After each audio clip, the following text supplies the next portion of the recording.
Good morning mga ka-idol. Nagsugod sa tag video karon mga ka-idol no diri sa probinsya. So niya mo nakita mga ka-idol tulo, usa ka kal mga ka-idol ug duha ka klaseng bantres mga ka-idol no. So do na iganda mga kalayo mga ka-idol ug sugod naghagpat ang akong kuya Pilo. Unya mga ka-idol dunay kauban nga akong igsuon uban sa paghagpat sa balhibo mga ka-idol sa maong manok mga ka-idol.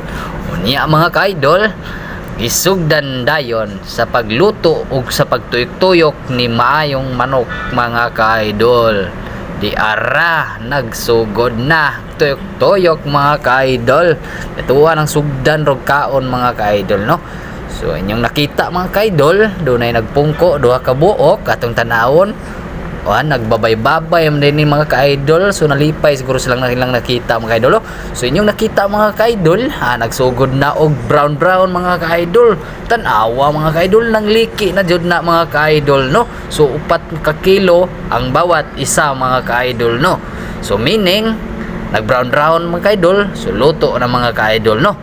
Di ara mga ka-idol atuan nimbutangan ron mga ka-idol.